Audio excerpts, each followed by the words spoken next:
Professor, boa tarde.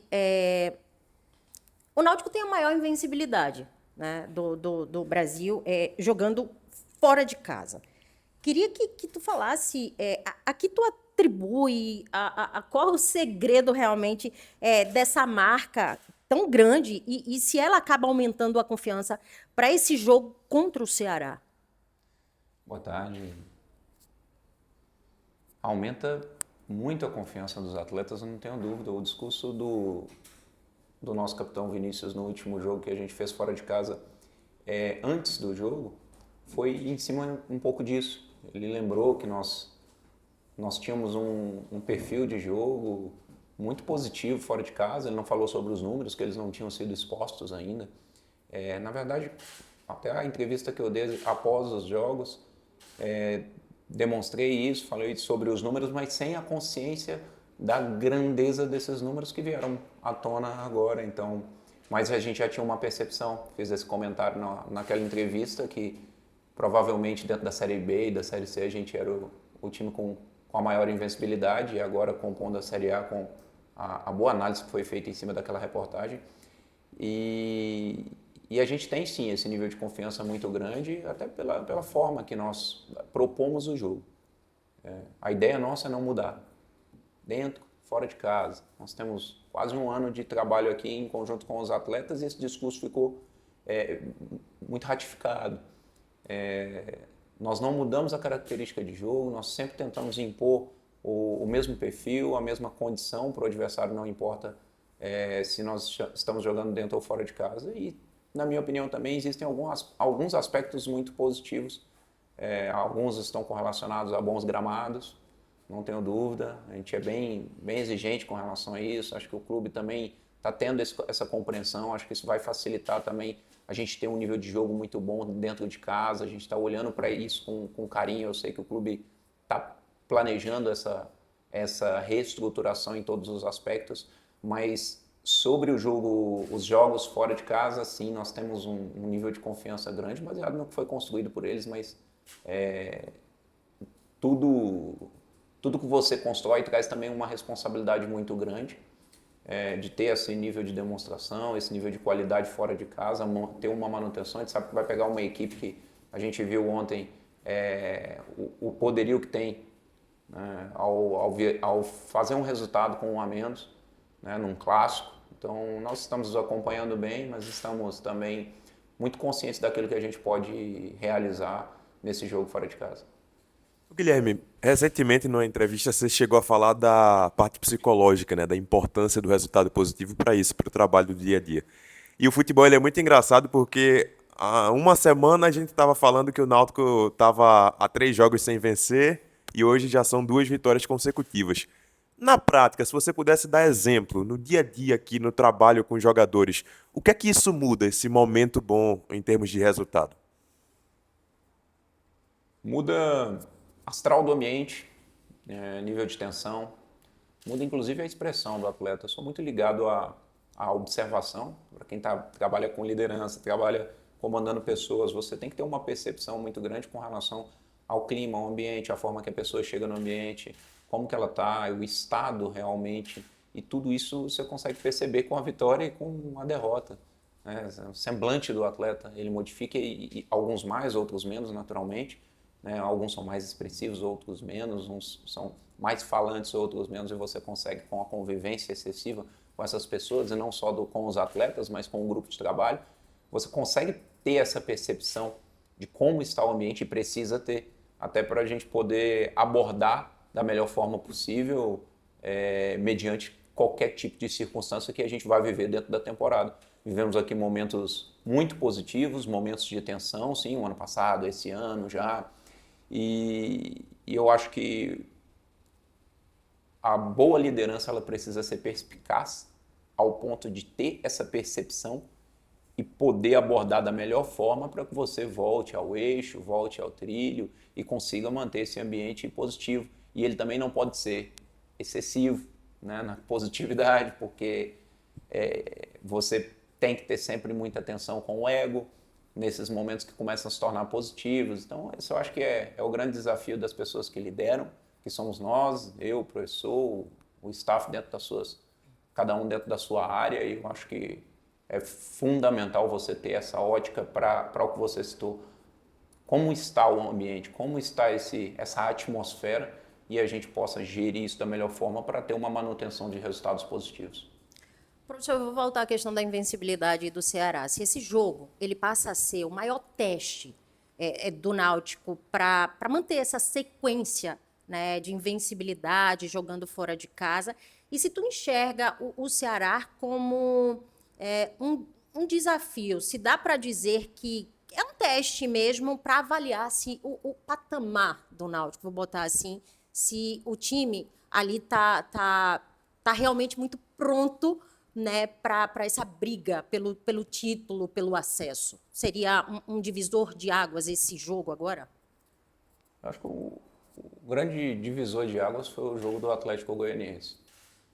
Nós pegamos uma equipe com a infraestrutura muito parecida com o que a gente vai enfrentar, com um nível perante a competição muito parecido também. O Atlético vem de anos de Série A, vem de uma infraestrutura muito positiva, uma folha salarial também compatível ali com a realidade do que está sendo trabalhado pelo Ceará. Então, vejo aquele primeiro jogo como esse divisor de águas, onde a gente teve uma conquista, onde a gente passou a ter uma confiança muito grande que nós teríamos condições de enfrentar equipes desse porte, dentro ou fora de casa, de igual para igual, porque a partir do momento que você entra dentro de campo consciente, né, com muito trabalho e com um nível de concentração muito alto, porque são equipes onde você não pode errar.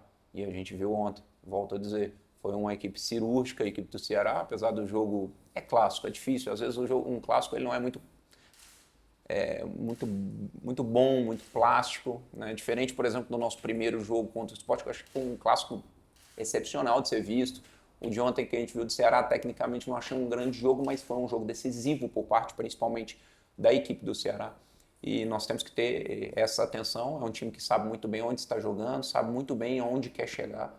E assim como nós, não tenho dúvida de que o mais difícil nesse sentido que você perguntou já passou. E agora é nós termos a consistência suficiente, a capacidade de nos modificarmos etapa a etapa para entender e poder vencer esse perfil de jogo, poder conquistar pontos, que é fundamental. Mas aí é um bom teste para manter essa invencibilidade ali fora de casa, seria? Como teste, como eu falei, como teste eu ainda enxergo o principal jogo, o jogo do Atlético Goianiense. Sobre essa questão do Ceará e dos jogos, de certa forma, que vocês já tiveram até aqui, são 3 rodadas apenas, ainda é um recorte muito pequeno comparando com a competição toda. Mas qual o nível que vocês esperam daqui para frente? Vocês acham que ainda tem testes mais difíceis, muito mais difíceis que o Náutico vai enfrentar? Ou se o nível da competição é mais ou menos esse que o Náutico já está enfrentando nessas 3 rodadas? Como é que vocês projetam que vem pela frente de dificuldade? A mudança do calendário da competição trouxe algumas circunstâncias diferentes para ela. A competição iniciando mais cedo, times iniciando a principal competição do ano para todas as equipes antecipadamente, com menos jogos nas costas, né, de um início de ano. Algumas equipes iniciam a Série B já com 20 jogos, a maioria está iniciando a Série B com 12, 10, no máximo 15 jogos. E eu acho que isso traz sim uma diferença. Por que eu estou citando isso? Porque eu vejo ainda uma crescente muito grande das equipes, em todos os sentidos, técnico, tático, físico, que está me chamando a atenção. Acho que as equipes tendem a evoluir nesse sentido ainda. Então, realmente, nós esperamos sim circunstâncias mais complexas, mais difíceis e cada vez mais decisivas, porque quando a gente chega no segundo turno, eu não tenho dúvida que cada um vai entender muito bem a briga que vai estar começando a disputar do meio para o final. E, historicamente, a competição, independente da alteração na questão G4 e G6, independente disso, o segundo turno ele é sempre mais acirrado que o primeiro, até pelo fato de que as equipes começam a entender muito bem aquilo que vão disputar e começam a estar num nível de jogo maior, um nível de competitividade maior, cada ponto passa a ter uma importância cada vez maior na questão realmente psicológica, da pressão pelo resultado mesmo. Professor, ela liberou uma pergunta para nós dois, a gente vai tranquilo. fazer em conjunto aqui, em relação a semana realmente, né, de trabalho visando esse jogo, um jogo fora de casa, tem a questão da viagem, toda a logística, em relação a 3 atletas, o Betão, o Luiz Felipe e o Todinho. Qual a situação deles? Se puder dar esse panorama aí. Nenhum deles participa do jogo, isso eu já posso adiantar. O Luiz Felipe está num nível muito bom.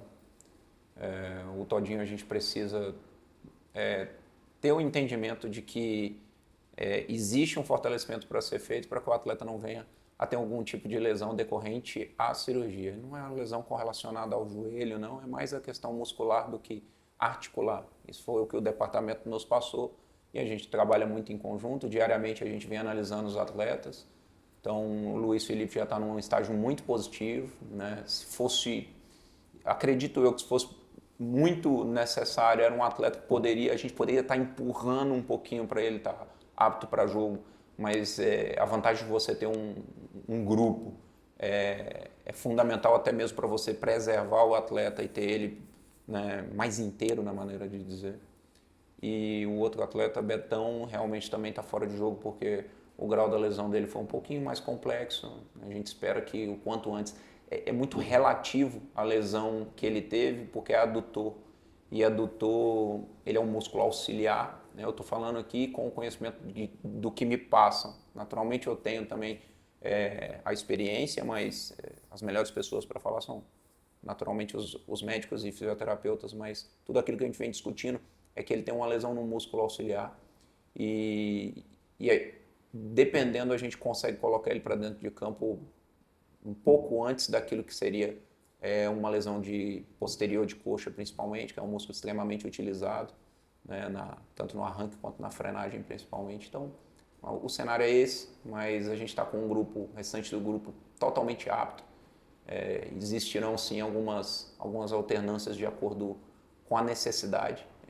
Essa é a vantagem daquilo que nós mencionamos logo no início da temporada, quando falamos sobre formatação de elenco. Nós temos opções e a gente pretende utilizar essas opções de acordo com a necessidade que a gente pretende para cada jogo. Né? O adversário nos fornece algumas informações ao jogar e a gente precisa utilizar aquilo que a gente tem de arma da melhor forma possível. E a semana, professor? Eu tinha perguntado da semana. Semana planejamento, porque tem a viagem, tem questão de chuva, né? Jogo gramado. É uma viagem muito tranquila, né? A verdade é essa.